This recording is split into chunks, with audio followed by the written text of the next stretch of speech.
Video अच्छा लगे तो लाइक कीजिए और शेयर कीजिए। बिल्डिंग से रिलेटेड मैं ऐसे वीडियोस लेकर आता रहता हूं, तो ఛానల్ को సబ్స్క్రైబ్ कीजिए। మనకు తెలియకుండానే మన ఇళ్ల పైకప్పుల మీద ప్రతిరోజూ ఓ పెద్ద యుద్ధమే జరుగుతోంది.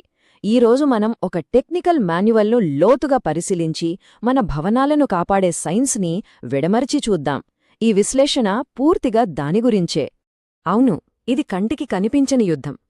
పగలు సూర్యుడి భగభగమండే వేడికి కాంక్రీట్ నెమ్మదిగా వ్యాకోచిస్తుంది. ఇక రాత్రి చల్లబడగామే అంతే వేగంగా ముడుచుకుంటుంది. సో ఇలా రోజూ సాగటం ముడుచుకోవడం వల్ల ఏమవుతుందంటే మన కంటికి కనిపించినంత చిన్న చిన్న పగుళ్ళు అంటే మైక్రో క్రాక్స్ ఏర్పడతాయి. ఆ తర్వాత వర్షం పడినప్పుడు నీటి చుక్కలు ఆ పగుళ్లగుంచి లోపలికి చొచ్చుకుపోయి నెమ్మదిగా పునాదిని బలహీనపరచడం మొదలుపెడతాయి. ఇది మనం పెద్దగా గమనించని ఒక రోజువారీ యుద్ధం అన్నమాట. సరే, మరి ఈ సాంకేతిక గైడ్లోని కీలకమైన అంశాలేంటో చూద్దాం. ముందుగా సైన్స్ అందించే అదృశ్య కవచం, తర్వాత చికిత్సకు ముందు రోగ నిర్ధారణ, రూఫ్కి చేసే సర్జికల్ రిపేర్, బలహీనతలను ఎలా అధిగమించాలి, చివరగా భవిష్యత్ భవనాల గురించి ఓ ప్రశ్న. ఇప్పుడు ఈ పోరాటంలో మనం వాడే అసలు సిసలైన ఆయుధం అదేంటంటే acrylate PU hybrid emulsion technology. పేరు వినడానికి చాలా పెద్దగా కాస్త కష్టంగా ఉంది కదా, కానీ దీన్ని విడదీసి చూస్తే చాలా సింపుల్. సో ఈ హైబ్రిడ్ టెక్నాలజీలో రెండు వేర్వేరు పాలిమర్ల బలాన్ని ఒక్కటి చేస్తారన్నమాట. మొదటిది పియు అంటే పాలియురిథేన్. దీని అసలు బలం ఫ్లెక్సిబిలిటీ. పాలియురిథేన్ అణువులు చిన్న చిన్న స్ప్రింగ్స్లా పనిచేస్తాయి. దానివల్ల భవనంలో కదలికలు వచ్చినా కూడా ఈ కోటింగ్ పగలకుండా సాగుతుంది. ఇక రెండోది యాక్రిలేట్.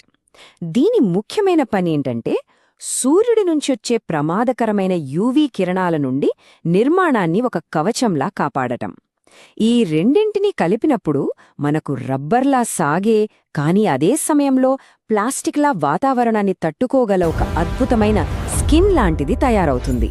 ఈ టెక్నాలజీలో ముఖ్యంగా చెప్పుకోవాల్సిందేంటంటే ఇది సింగిల్ కాంపోనెంట్. అంటే సైట్లో వేర్వేరు కెమికల్స్ని కొలిచి కలపాల్సిన అవసరం లేదు. దీనివల్ల మనుషులు చేసే తప్పులు బాగా తగ్గుతాయి. ఇది ఎలాస్టోమెరిక్ అంటే రబ్బర్లా సాగుతుంది. ASTM D6083 టైప్ 2 అంటే అంతర్జాతీయ ప్రమాణాల ప్రకారం ఎంత కఠినమైన వాతావరణంలో అయినా దీని పనితీరు అద్భుతంగా ఉంటుంది. ఇంకా ఇది VOC కంప్లైంట్ అంటే పర్యావరణానికి కూడా మంచిది. ఈ టెక్నాలజీ రిజల్ట్స్ చూస్తే ఆశ్చర్యపోతాం. ఇది దాదాపు 2 మిల్లీమీటర్ల వెడల్పున్న పగుళ్లను కూడా ఈజీగా కవర్ చేయగలదు. కానీ అసలైన గేమ్ చేంజర్ ఏంటో తెలుసా? ఉష్ణోగ్రత. వేసవిలో ఈ కోటింగ్ పైకప్పు టెంపరేచర్ను ఏకంగా 10 డిగ్రీల సెల్సియస్ వరకు తగ్గిస్తుంది. అంటే భవనంపై పడే థర్మల్ స్ట్రెస్ దాదాపు సగానికి తగ్గిపోతుంది. ఆ నిరంతర యుద్ధం తీవ్రత బాగా తగ్గుతుందన్నమాట. అయితే ఇక్కడ విషయముంది. ప్రపంచంలోనే అత్యంత బెస్ట్ కోటింగ్ తెచ్చివేసినా సరే దాన్ని అప్లై చేసే సర్ఫేస్ సరిగ్గా లేకపోతే మొత్తం వేస్ట్ అయిపోతుంది.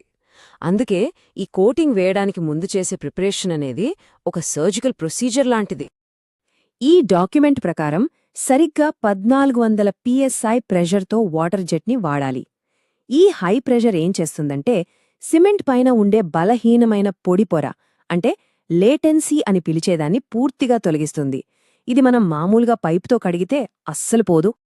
ఒకవేళ పైకప్పు మీద నాచుగాని ఫంగస్గాని ఉందనుకోండి, దాన్ని జస్ట్ కడిగేస్తే సరిపోదు. ఇది ఒక రకంగా చెప్పాలంటే బయోలాజికల్ వార్ఫేర్ లాంటిది. ఈ జీవుల వేర్లు కాంక్రీట్ లోపలికి లోతుగా పాతుకుపోయి ఉంటాయి. వాటిని కణస్థాయిలో నాశనం చేయాలి. లేకపోతే కొత్త కోటింగ్ కింద అవి మళ్లీ పెరిగి మొత్తం సిస్టమ్నే పాడు చేస్తాయి. ఈ డయాగ్నోసిస్ ప్రాసెస్లో నైలాన్ హ్యామర్ టెస్ట్ అనేది చాలా ఇంట్రెస్టింగ్గా ఉంటుంది. పైకప్పును నైలాన్ సుత్తితో కొట్టి వచ్చే సౌండును వింటారు.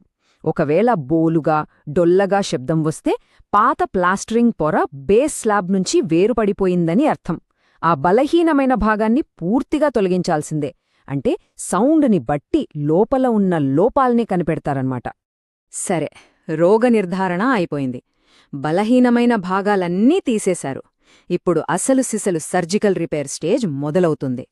ఇక్కడ కొత్త మెటీరియల్స్ని పాత నిర్మాణంతో చాలా శాస్త్రీయంగా కలపాలి.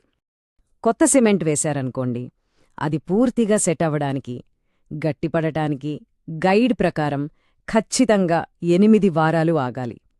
ఈ టైంలో సిమెంట్ నీటితో రియాక్ట్ అయి లోపలున్న తేమను బయటకు పంపుతుంది. ఈ ప్రాసెస్ పూర్తి కాకుండానే కోటింగ్ వేసేస్తే లోపలున్న తేమ ఆవిరై కోటింగ్లో బుడగలు వస్తాయి. ఇది కోటింగ్ ఫెయిల్యూర్కు దారితీయడమే కాదు, భవనం లైఫ్ని కూడా తగ్గిస్తుంది. ఇక పగుళ్లని పూడ్చడమనేది అచ్చం డెంటిస్ట్ చేసే రూట్ కెనాల్ ట్రీట్మెంట్లా ఉంటుంది. 0.5 మిల్లీమీటర్ల కన్నా పెద్ద పగులుంటే దాన్ని మెకానికల్గా వి ఆకారంలో కట్ చేయాలి. ఇలా చేయడం వల్ల సీలెంట్కి గట్టిగా పట్టుకోవడానికి ఎక్కువ సర్ఫేస్ ఏరియా దొరుకుతుంది. ఆ తర్వాత ఫ్లెక్సిబుల్ సీలెంట్తో నింపి 72 గంటల పాటు క్యూర్ అవ్వనివ్వాలి. ఓకే, సర్ఫేస్ రెడీ అయిపోయింది, క్రాక్స్ అన్నీ ఫిల్ చేసేశారు. కానీ అసలైన ఛాలెంజ్ ఇక్కడే మొదలవుతుంది. వర్షపు నీటి పైపులు, ఏసీ యూనిట్లు, సోలార్ ప్యానెల్స్ ఉన్న ప్రదేశాలు చాలా వీక్గా ఉంటాయి. ఎందుకంటే అక్కడ ఒత్తిడి, కదలికలు చాలా ఎక్కువగా ఉంటాయి. ఈ వీక్ పాయింట్స్ని స్ట్రాంగ్ చేయడానికి శాండ్విచ్ టెక్నిక్ అనే ఒక స్పెషల్ మెథడ్ వాడతారు. మొదటి కోట్ వేసిన వెంటనే దానిపై 45 GSM గ్లాస్ ఫైబర్ మెష్ను వేస్తారు. ఆ తర్వాత ఓ 4 నుంచి 6 గంటల గ్యాప్ ఇచ్చి 2 కోట్ వేసి ఆ మెష్ను మధ్యలో పర్మనెంట్గా సీల్ చేసేస్తారు. ఇది అచ్చం మనకు దెబ్బ తగిలినప్పుడు first aid bandage వేసుకున్నట్టన్నమాట.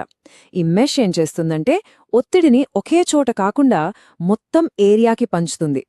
AC unit vibrate అయినా, పైప్ వేడికి సాగినా ఆ శక్తిని ఈ మెష్ మొత్తం పంచుకుంటుంది. దీనివల్ల పగుళ్లు రాకుండా ఉంటాయి. హెచ్వీఏసీ లేదా సోలార్ యూనిట్ల లాంటివి నేరుగా స్లాబ్ మీద పెట్టేయరు. వాటి కింద 100 మిల్లీమీటర్ల ఎత్తులో కాంక్రీట్ దిమ్మెలను కడతారు. వీటినే అప్స్టాండ్స్ అంటారు. దీనివల్ల నీరు ఆ పరికరం కిందకి వెళ్లకుండా దాని చుట్టూ ప్రవహించి డ్రైన్లోకి వెళ్ళిపోతుంది. సరే, ఇదంతా చూశాక మనకొక విషయం చాలా క్లియర్గా అర్థమవుతోంది. భవనాన్ని వాతావరణం నుంచి కాపాడ్డమంటే కేవలం పెయింట్ వేయడం లాంటిది కాదు. ఇది ఫిజిక్స్, కెమిస్ట్రీ, బయాలజీ ఇలా అన్నింటి కలయికతో కూడిన ఒక కంప్లీట్ సైంటిఫిక్ ప్రాసెస్. అంటే చూడండి, ఇందులో ఫిజిక్స్ ఉంది, థర్మల్ స్ట్రెస్ని మేనేజ్ చేయడానికి, బయాలజీ ఉంది, కాంక్రీట్ను పాడు చేసే జీవులను నాశనం చేయడానికి, ఎకాస్టిక్స్ కూడా ఉంది, సౌండ్తో లోపాలను కనుక్కోవడానికి, ఇక కెమిస్ట్రీ అయితే దీనికి గుండె లాంటిది. ఇదొక మల్టీ డిసిప్లినరీ సిస్టమ్ అన్నమాట.